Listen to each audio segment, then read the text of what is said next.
Amém. Irmãos queridos, o Deus que nos é apresentado pelas Sagradas Escrituras é um Deus totalmente diferente de todas as divindades, de todas as expressões de fé presentes nesse planeta. Eu compartilhei isso há pouco tempo com os nossos irmãos lá do Gol, com a galera do Gol.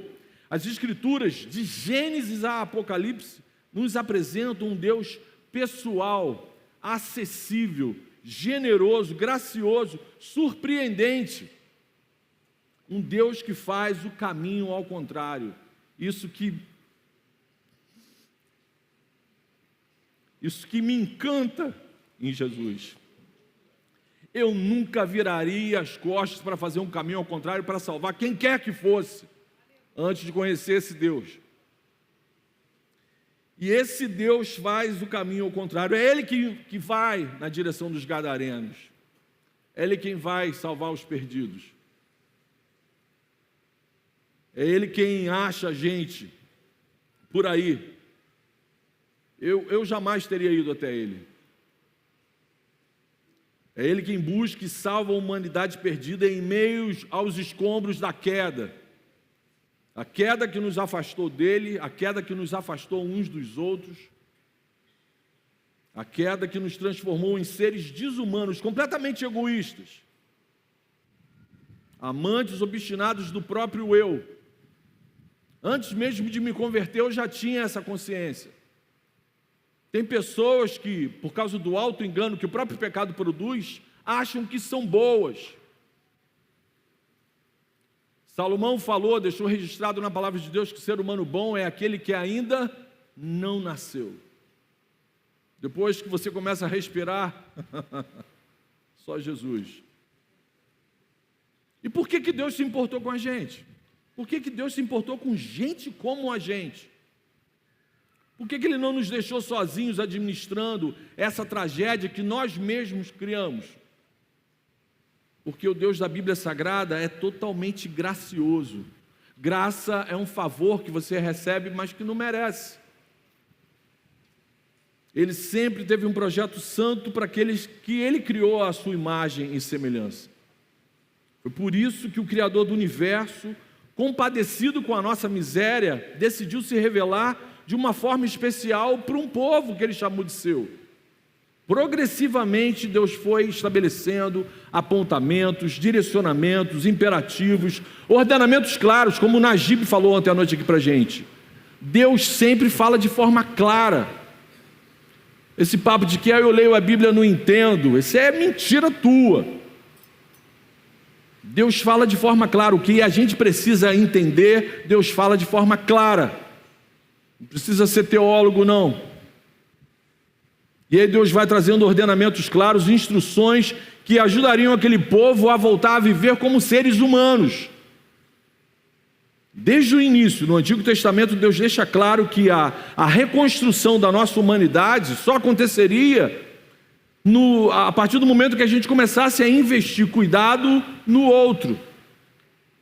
Deus vai nos mostrando logo no início dessa antiga aliança que nós teríamos que trilhar um caminho na contramão do nosso egoísmo, na contramão da nossa própria natureza.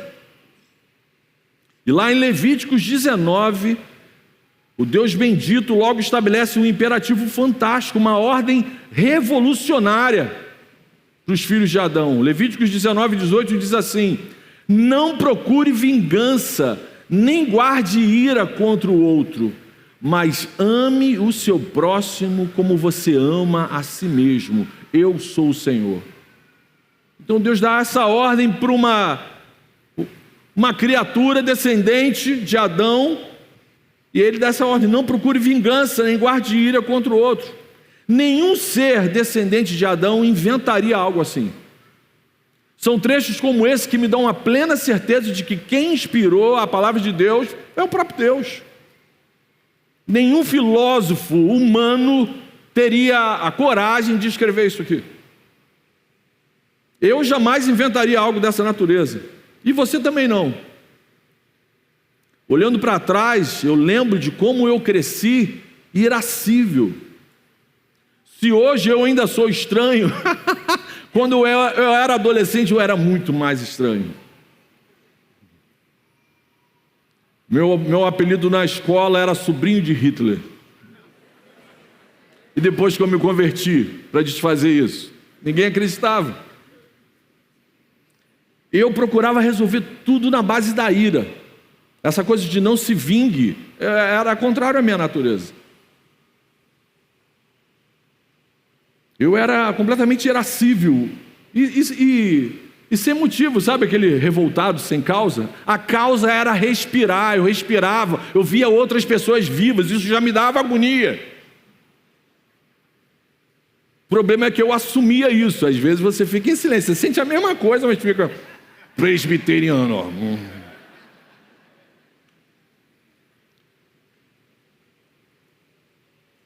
Eu estava sempre igual a um filho de Adão. Filhos de Adão jamais inventariam um imperativo como esse. E mais, essa instrução nunca nasceria num coração de um povo que foi subjugado, tratado como escravo durante 400 anos. Moisés não ia tirar isso do coração dele. Aquele povo, se pudesse, ele ia voltar para o Egito para matar todo mundo. Esse ordenamento divino, naquela altura da história da humanidade, era algo tremendamente revolucionário. Uma ordem clara e direta: vocês só reconstruirão a humanidade perdida amando o próximo como a si mesmo. Os descendentes de Adão sabem muito bem como amar a si mesmo. Ou seja, no primeiro momento, nessa primeira aliança do relacionamento de Deus com os homens, a medida, o padrão que nos instruiria no modo como nós deveríamos nos tratar, seria o nosso padrão humano de amor próprio. Todo mundo sabe aí que gosta do pedaço de bife maior para o seu prato. O vegetariano gosta daquela folha de alface maior no prato dele. A gente sabe o que a gente gosta para a gente. Ninguém precisa ensinar. Eu sei o que eu quero de bom para a minha vida. E assim, durante milênios, Deus usou o amor próprio da raça humana, da raça egoísta, como uma referência, como uma ferramenta didática, fácil para a gente entender, de como a gente deveria praticar esse amor um para com o outro, sem dar desculpa. Sem falar assim, eu não sei como é que eu faço para amar o outro. Mas, irmãos, o amor de Deus por nós nunca esteve amarrado a esse padrão de afeto tão limitado. O Evangelho, escrito por João no capítulo 3, versículo 16, afirma que Deus tanto nos amou que nos deu o seu unigênito. Deus tanto nos amou que nos deu Jesus. Jesus é o esplendor do amor de Deus por nós. Jesus é o amor do Deus conosco, do Deus encarnado. Jesus é um amor palpável. Daí, através da vinda de Jesus, Deus instituiu uma nova aliança, um novo ordenamento, um novo imperativo, um novo mandamento. E com essa nova aliança, Jesus nos apresenta isso. Algo ainda mais revolucionário que o primeiro. Algo ainda mais revolucionário do que Levíticos 19, um padrão de amor muito mais elevado que a ordem de amar o próximo como a nós mesmos. Acompanhe comigo então a leitura do texto sagrado, lá em João 13, 34 e 35. Era o final do ministério terreno de Jesus, um pouco antes dele ser preso e levado para a cruz. Jesus está reunido com os seus discípulos, menos com Judas Iscariotes, que já o havia abandonado. E nesse momento, nosso Senhor concede aos seus amigos essa palavra. João 13, a partir do versículo 34, diz assim: eu lhes dou um novo mandamento, que vocês amem uns aos outros, assim como eu os amei, que também vocês amem uns aos outros. Nisto, todos conhecerão que vocês são meus discípulos, se tiverem esse amor uns aos outros. Amém? Surpreendentemente, Jesus nos apresenta uma forma de amar ainda mais inimaginável pela mente humana. Um amor revolucionário, totalmente diferente. Agora o padrão do amor ao próximo não é mais a nossa referência humana, não. Agora o padrão de relacionamento entre nós é o amor revolucionário do reino de Deus. Jesus nos apresenta o amor com que Ele sempre nos amou. Irmãos queridos, essa conversa de Jesus com os seus discípulos, registrado aqui pelo apóstolo João, é uma das passagens mais importantes e impactantes do Novo Testamento. Que lições e aplicações a gente pode aprender com Jesus nesses 2 versículos? Primeira lição que eu tiro para a vida da gente: o novo mandamento é revolucionário. Assim como eu os amei, que também vocês amem uns aos outros. Meus irmãos, isso aqui é revolucionário. O padrão mudou radicalmente. Agora a referência não é mais o meu ego, não é mais o meu amor próprio. Agora a referência é um amor sacrificial.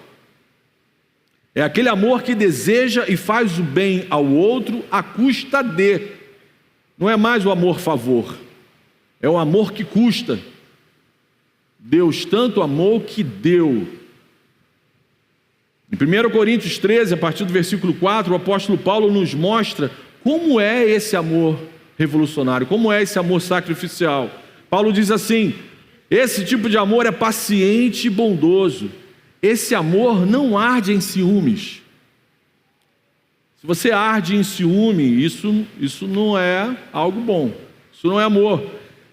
Esse amor sacrificial não se envaidece, não é orgulhoso, não se conduz de forma inconveniente, não acessa sites inconvenientes, não se expõe de forma inconveniente, não compartilha nude, nem com gadareno, não busca os seus interesses, não se irrita facilmente, não se ressente do mal, não se alegra com a injustiça, mas se alegra com a verdade. Esse amor tudo sofre, tudo crê, tudo espera, tudo suporta. Esse amor jamais acaba. Aleluia.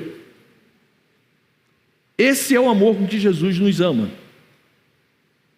e continua nos amando à direita de Deus Pai. Esse amor é totalmente revolucionário. Jesus está aqui estabelecendo uma nova lei para a gente, que é ilustrado mediante o seu próprio exemplo. Se antigamente a didática era olhar para a gente, para o nosso amor próprio, agora o ensinamento é: olha para a minha vida, olha para Jesus, veja o meu exemplo, veja a forma como eu sempre tratei vocês, trate o outro da mesma maneira como eu trato você, seja gracioso com o outro, com a mesma graça que você recebe de mim. Quem que te deu licença para tratar o outro de uma forma diferente como que Deus te trata? A partir dessa declaração, os discípulos entenderam que o que ia regular o relacionamento deles um com o outro e com o próprio Senhor era o exemplo de Cristo. O adjetivo novo usado por Jesus no versículo 34 não se refere a algo cronologicamente novo. Deus sempre nos ordenou amar o próximo. Jesus vem falando sobre amor sacrificial ao longo do Evangelho, mas agora era algo que os discípulos iam experimentar, era algo nunca experimentado. Jesus sabia que a sua morte e ressurreição, brigadão Jonatas, o reino de Deus é uma bênção, o reino de Deus é um reino de amigos, me viu aqui suando. Jesus sabia que a sua morte e ressurreição dariam ao amor um poder ainda mais inexplicável. Jesus sabia que com o derramar do Espírito Santo, essa ordem de amar o próximo como Ele nos amou seria algo indescritível. A ação de amar assim como Ele nos amou teria um novo poder na vida dos seus discípulos. Por isso que Jesus fala: vou dar para vocês um novo mandamento. Essa nova maneira de amar o próximo será a principal característica de vocês. Essa é a segunda lição do texto que nós lemos. O amor sacrificial tem que ser a marca dos discípulos. O amor sacrificial tem que ser a marca dos discípulos. Assim como eu os amei, que também vocês amem uns aos outros.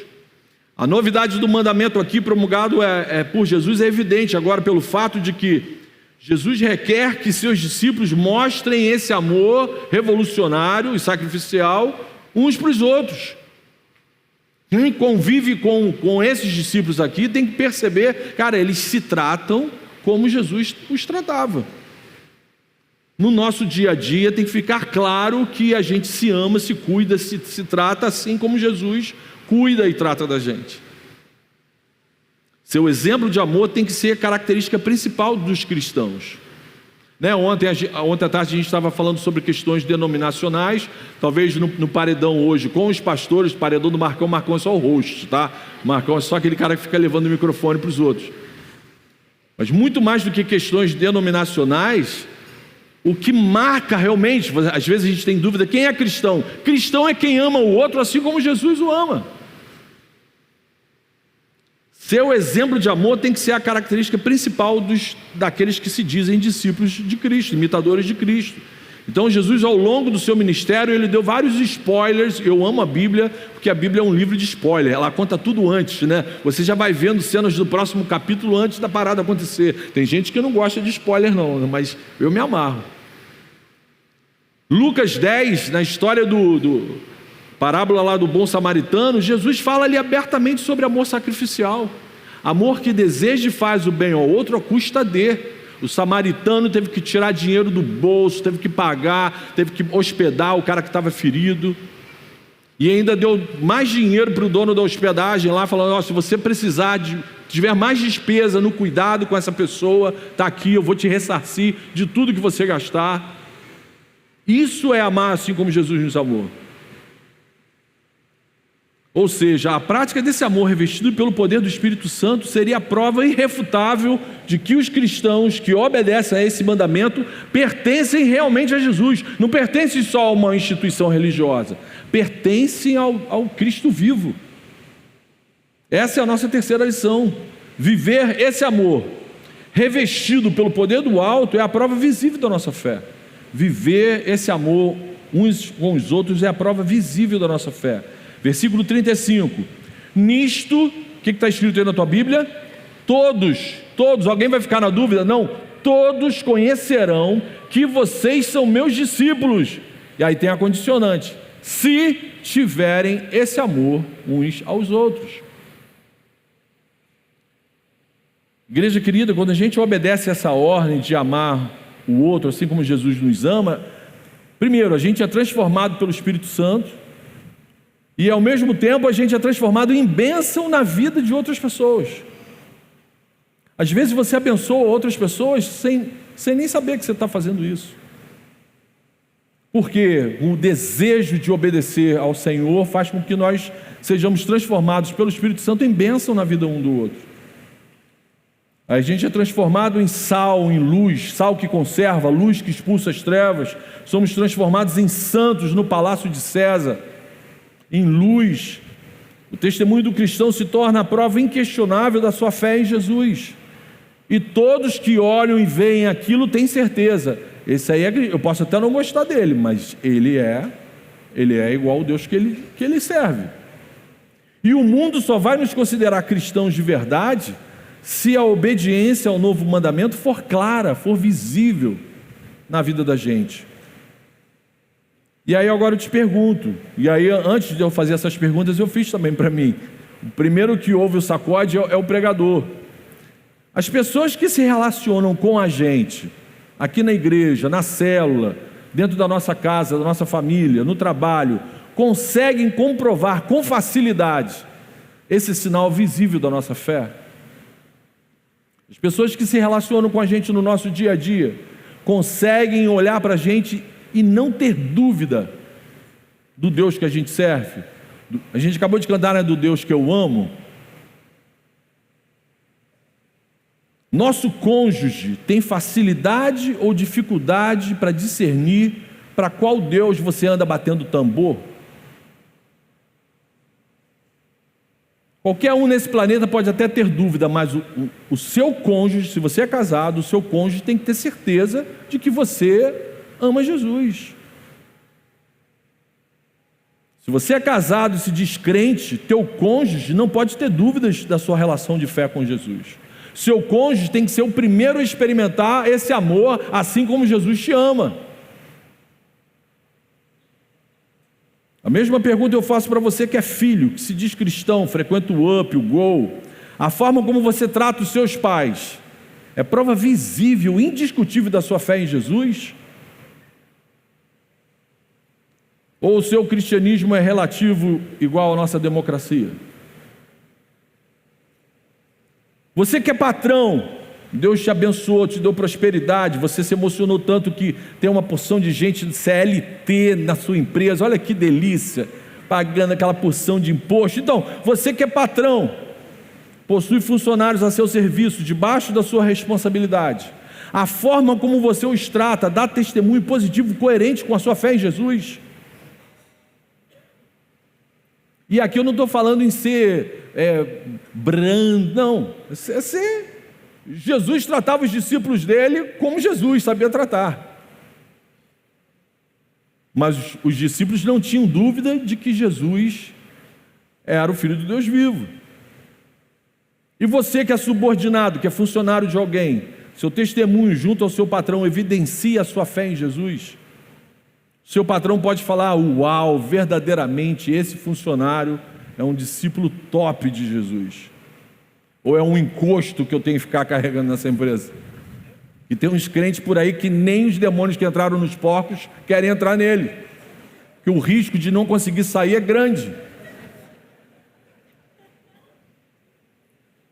Irmãos, o mundo só nos reconhecerá como imitadores de Cristo, de verdade, se esse amor revolucionário, diferente de tudo que o mundo conhece, for visível na vida da gente. A gente só vai conseguir ser santo no palácio de César se isso aqui for uma realidade lá dentro do palácio de César. Será só pelo testemunho real desse amor que os discípulos de Jesus exercerão uma influência abençoadora na nossa sociedade. Mas às vezes a gente não consegue exercer isso nem dentro da nossa célula. Só dessa maneira aqui, como Jesus ordena para os discípulos, é que o mundo vai ver Cristo na gente. Se a gente não viver dessa forma, a gente vai tornar a igreja de Cristo irrelevante para as pessoas que estão à volta da igreja. Viver esse amor é a única aplicação prática que o texto bíblico nos propõe. Então vamos para ela? Qual é a aplicação desse texto?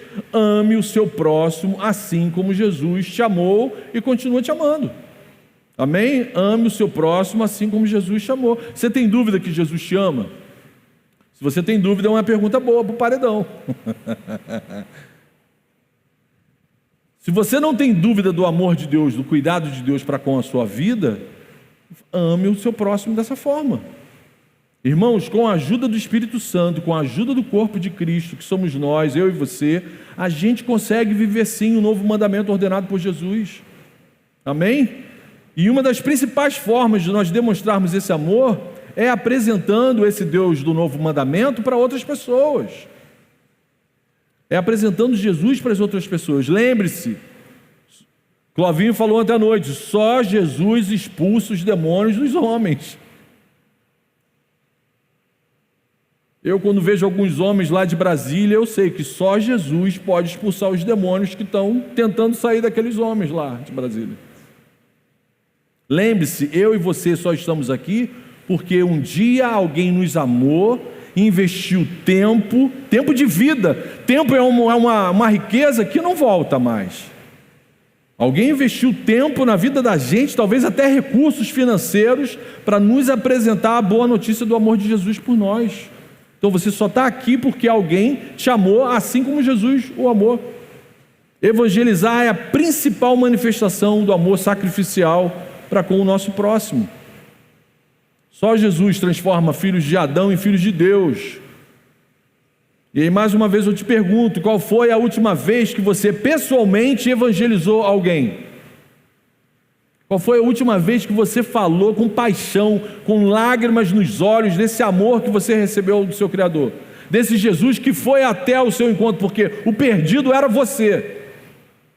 Qual foi a última vez que você falou disso com paixão para alguém? Semana passada?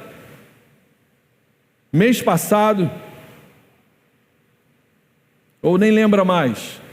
Vou confessar para vocês que às vezes meu coração fica aflito quando a equipe do louvor pergunta no final do culto, tem algum visitante, a gente quer te conhecer. Às vezes ninguém levanta a mão, ou o visitante é muito tímido, ou nós não estamos evangelizando. Irmãos, evangelizar, discipular um outro ser humano, ajudar uma outra criatura a ficar parecida com Jesus, é uma das principais formas de amarmos o outro, assim como Jesus nos amou.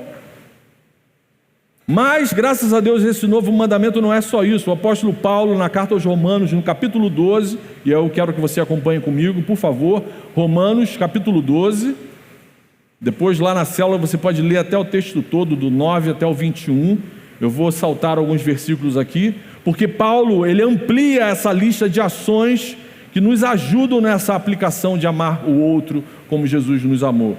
Romanos 12, a partir do versículo 9, Paulo nos apresenta uma lista de aplicações práticas que você já pode colocar em prática aqui no retiro. Faz um teste comigo. Eu quero ser sua cobaia. Me ama como Jesus me amou. Eu estou até usando perfume, penteei o cabelo, eu estou preocupadíssimo. Tem 37 pessoas tirando foto, filmando tudo. Se o seu olho tiver com remela, vai sair no vídeo da igreja. A lente dessas câmeras agora pega até pecado escondido, é um negócio terrível. Então eu venho para cá, tomei banho, escovei o dente, estou preocupado com esse troço da comunicação aí. Mas acompanha comigo, Romanos 12, versículo 9. O amor entre vocês seja sem hipocrisia. O reino de Deus não é um teatro. A igreja não é um lugar para artistas representarem um personagem. Não tem como fingir que ama. Onde a falsidade está presente, o amor do novo mandamento está ausente. Versículo 10: amem uns aos outros com amor fraternal. O amor e o sacrifício de Jesus por nós nos fez irmãos. Somos filhos do mesmo Pai. Expresse a sua gratidão a Jesus, tratando o seu irmão com o amor que você é tratado por Jesus. Amém? Olhe para o seu irmão e dirija a palavra, a sua forma de tratar, de cumprimentar, como se você estivesse fazendo isso para Jesus. Quanto à honra, deem sempre preferência aos outros. O lugar melhor para o meu irmão. A folha de alface maior para o meu irmão. Aí eu lembro sempre do Paulo Chagas, né? A folha de alface maior para você, meu irmão. Aí aquele bife horroroso, você dá para mim. Paulo é muito mais saudável do que eu. Ainda vou chegar lá. Como você tem tratado seu irmão? Como você tem tratado as pessoas que estão nos servindo aqui no retiro? Como você tem honrado a equipe que montou o som? Como você tem honrado a equipe do Kids que está lá servindo as crianças nesse momento? Como nós temos tratado os irmãos do Ministério de Serviço? Alguns estão aqui desde quinta-feira de madrugada. Como que você se dirige a eles? Como que você tem coragem de reclamar alguma coisa com eles?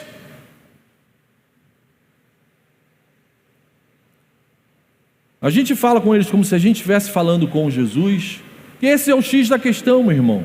Leva isso para a sua vida toda, para a sua vida profissional. Trate o seu cliente como se você estivesse tratando Jesus. Né? 80% da igreja aqui é dentista, né, Rodrigo? Faça uma restauração, faça aquele clareamento, né? Coloque um implante, também que Jesus não ia precisar de implante. Enfim, trate o seu paciente como se você estivesse tratando de Jesus ali na sua cadeira. Leve isso para qualquer profissão. Temos que tratar e honrar o outro como se nós estivéssemos fazendo isso para Jesus. Versículo 11: quanto ao zelo, não sejam preguiçosos, sejam fervorosos de espírito, servindo o Senhor. Irmãos, a apatia, o desânimo, a indiferença não combina com alguém que ama assim como Jesus ama. A apatia, a indiferença, o mais ou menos, gente, isso não combina com o reino de Deus.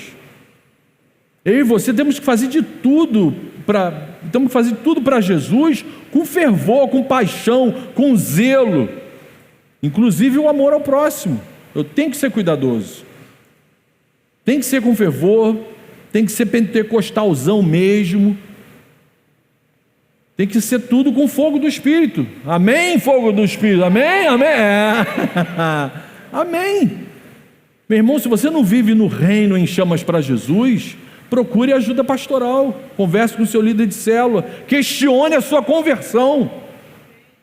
Se você faz a sua devocional, se você lê a palavra e isso não te emociona, questione a sua conversão. Procure aí no porão da sua alma se de repente não tem ainda algum encosto escondido aí. Um que não foi lá para os porcos. É tão preguiçoso que continua aí dentro. Você não pode achar que a apatia, a indiferença é algo plausível no reino de Deus. É algo plausível num culto prestado para o nosso Deus. Eu não consigo entender crente que pula, grita no Maracanã, abraça aquela criatura suada que nunca viu na vida, mas na igreja, na hora do louvor, parece a mulher de Ló, sal. Durante a pregação, ele está contando lâmpada queimada. O infeliz não consegue dar glória a Deus. A palavra expõe algo maravilhoso, o pastor fala amém, contando com aquele jogral, e o cara assim, amém, amém, para quê? Se eu tiver... Ó, jejum deu certo. Se você é assim, amém, isso, aleluia, aleluia.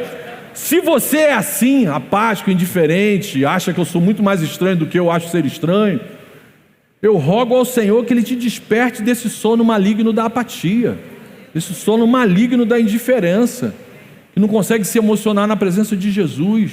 Não é se emocionar porque a galera tocou legal, porque a música é bonita, não, é se emocionar porque o Cristo vivo está aqui no nosso meio, no meio de gente indigna, que só merecia a ira, que só merecia Rio Bonito com 45 graus, com sensação térmica de 55, aí ele arruma esses ventiladorzinhos top.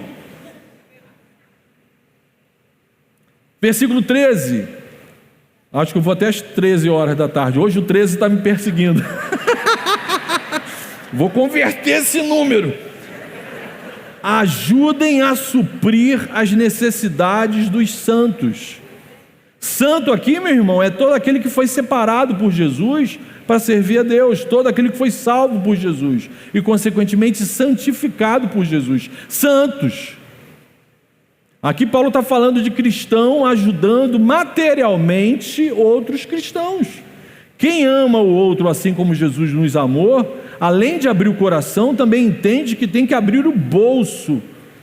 No mundo governado pelo desespero em obter cada vez mais bens materiais, aquele que é discípulo de Jesus tem que ser generoso como Jesus.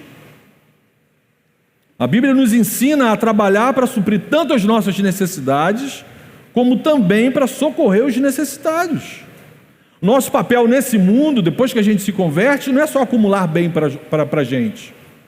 Entenda, um dia Jesus vai puxar a tomada, você vai desligar, os seus bens vão virar espólios para alguém, e com menos de um ano ninguém vai lembrar mais da sua existência, até a sua foto vão tirar da sala.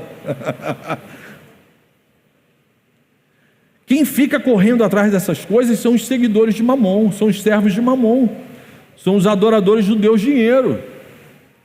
O princípio ensinado por Jesus é claro, mas bem-aventurado é dar que receber. Existe dificuldade interpretativa nesse texto? Precisa ser teólogo para entender o que está escrito aqui? Mas bem-aventurado é dar que receber. O dinheiro não existe para nos oprimir, meus irmãos. O dinheiro existe para nos servir, para ser bênção na vida, enquanto a gente está nesse mundo caído aqui. Como tem sido nossa ajuda aos necessitados? Como tem sido o nosso investimento financeiro no reino de Deus? Somos contribuintes regulares, sistemáticos? Ou somos daqueles que criam sua própria teologia da avareza?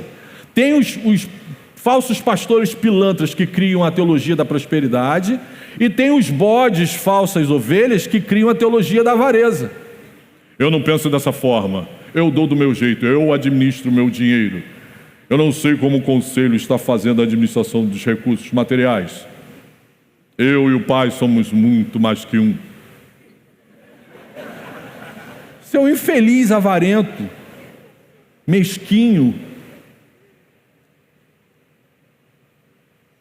Para amar o próximo, a gente tem que amar também com o bolso aberto. Abrir o coração, abrir o bolso.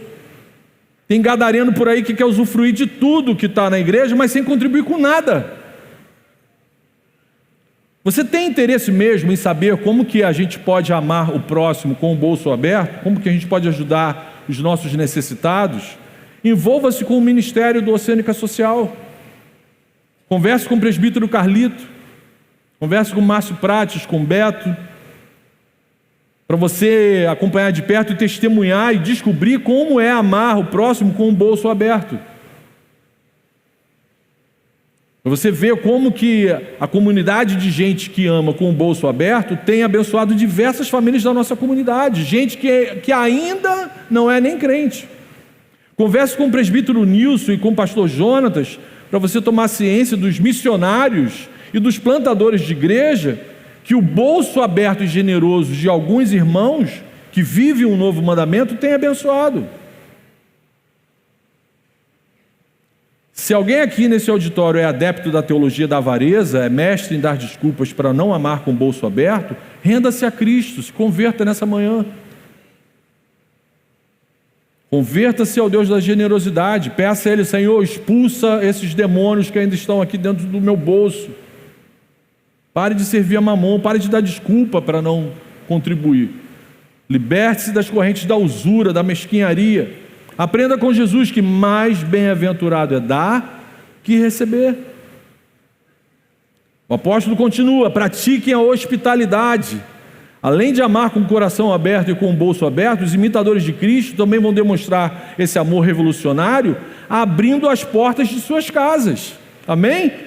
Temos que ser hospitaleiros, temos que acolher bem os nossos irmãos e até aqueles que ainda não são nossos irmãos. Tem uma abelha voando aqui perto de mim, eu vou ter que engolir ela a qualquer momento. É proteína, né? Low carb. Agora eu sou low carb, como uma abelha viva. João Batista com gafanhoto, né? A gente tem que acolher bem tanto os nossos irmãos como aqueles que ainda não são nossos irmãos. A palavra de Deus afirma que muitos, sem saber, hospedaram anjos em suas casas.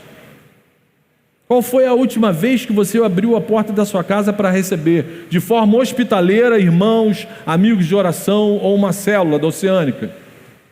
Semana passada? Mês passado?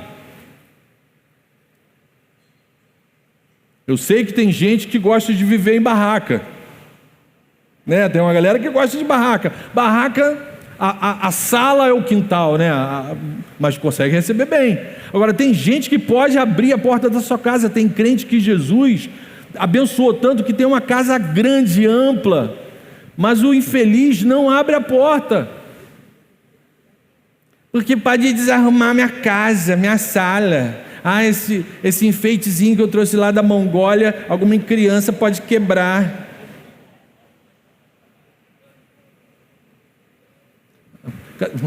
Vai ter um pregador aí que vai falar sobre terremoto.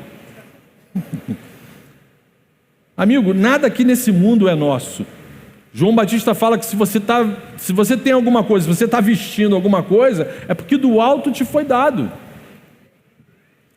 Mais uma vez eu falo isso, se Jesus desligar teu disjuntor agora, essa sua casa bonita que você não quer que ninguém desarrume, seus filhos vão desarrumar tudo. Herança é aquilo que o morto deixa para os vivos se matar, não tem uma parada dessa? Eles vão se matar, vão quebrar tudo, vão vender tudo e vão esquecer de você e da sua casa arrumadinha. Deixe de ser doente, abra a porta da sua casa, seja hospitaleiro. Pô, uma benção olhar depois a parede suja daquela cobertura de chocolate, aquela textura que você pagou caro para fazer, fica cheio de brigadeiro, você lembra do reino. Abre a porta da sua casa. Eu estou falando isso de testemunho próprio. Eu tinha aquele negócio, eu nem sei mais se ainda existe, home theater. Eu tinha home theater na minha casa. Aí abri a porta para receber célula. Aí Deus mandou assim: esse camarada vai se apaixonar por criança? Vou mandar umas 16 crianças para a casa dele. Minha célula tinha 16 crianças, tudo vivo. Era pra cá, pra lá, a gente fingia que prestava atenção, o outro fingia que orava, e as crianças fingiam que eram crentes. Era um negócio, terminava a casa e ia todo mundo embora. Eu olhava pra casa assim, pra que eu arrumei? Home theater, eu nem sabia mais o que era home, quanto mais o theater. Quebrou tudo. Vida simples, agora eu tô lá, ó, camping, barraca, a festa das cabanas. Mas, gente, eu já até ia esquecendo, ó. Paulo continua aqui, mostrando que é um amor revolucionário, versículo 14. Abençoe aqueles que perseguem vocês, abençoem e não amaldiçoem. Além do coração, do bolso e da porta da casa, a gente tem que abrir também os nossos lábios. Além de pregar as boas novas para os nossos amigos, lábios convertidos são usados para abençoar e bendizer inimigos, gente que nos persegue. Perceba, quem é crente de verdade não faz inimigos, mas tem inimigos. Jesus não fez inimigos, mas tinha inimigos, e tem inimigos até hoje. Só um Deus vivo tem inimigos até hoje. Você conhece inimigo de gente morta? O amor que nós aprendemos com Jesus manda a gente abençoar, orar e bendizer as pessoas que nos perseguem. Nossa luta não é contra a carne, nem contra a sangue, não é contra a gente.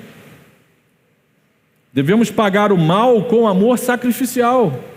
No versículo 20, o apóstolo repete o imperativo que ele aprendeu com Jesus: se o seu inimigo tiver fome, dá-lhe de comer, se tiver sede, dá-lhe de beber.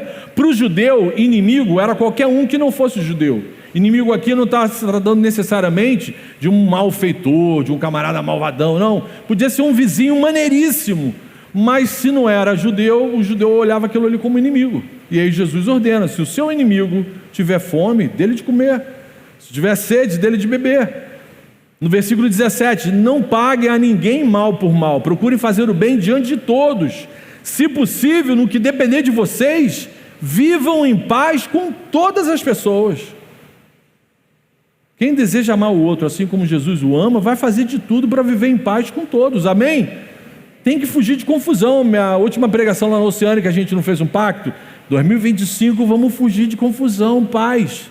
Reggae night, de boa, paz.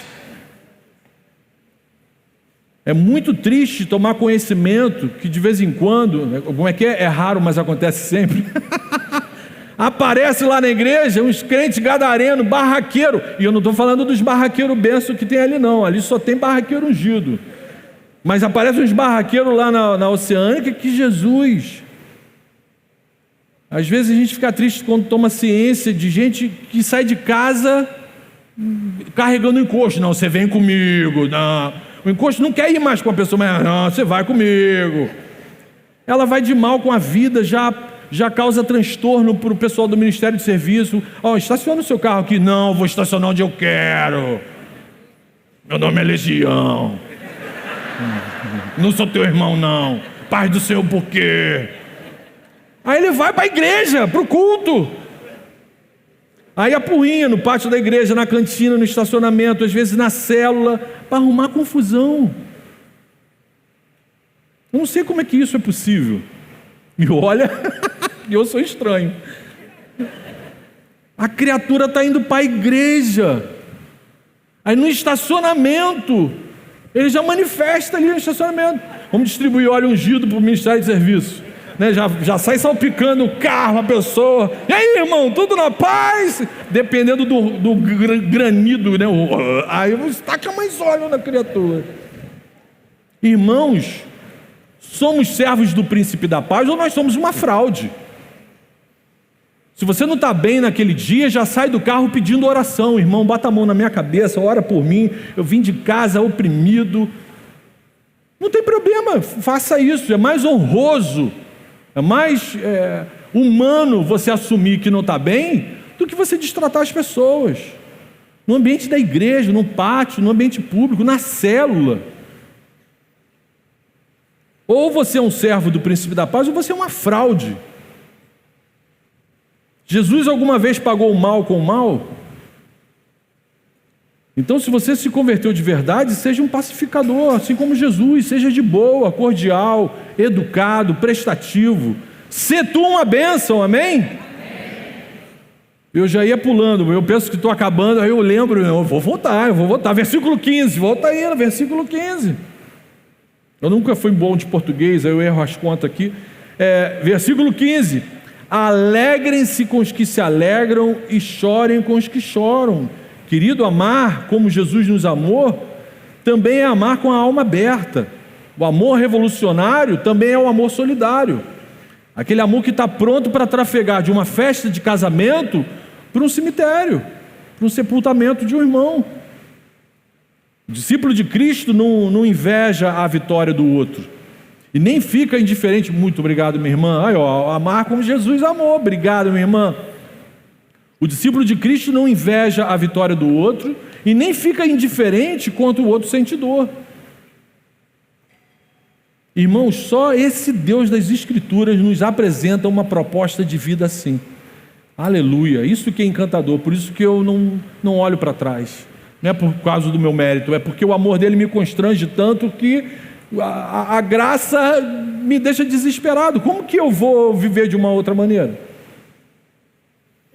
Esse tipo de amor revestido do poder do alto é a medida que a gente precisa para a gente ser bênção um para o outro. E Jesus é tão maravilhoso que ele diz na sua palavra, você leu isso ontem à noite, que se a gente colocar isso em prática, nós seremos bem-aventurados. João 13:17. Se vocês sabem essas coisas, bem-aventurados serão se as praticarem. Aleluia! Agora que vocês sabem essas coisas, felizes serão se as praticarem, amém? Sejam felizes, sejam bem-aventurados, vivendo o novo mandamento do nosso Senhor Jesus, amém? Feche seus olhos, vamos orar.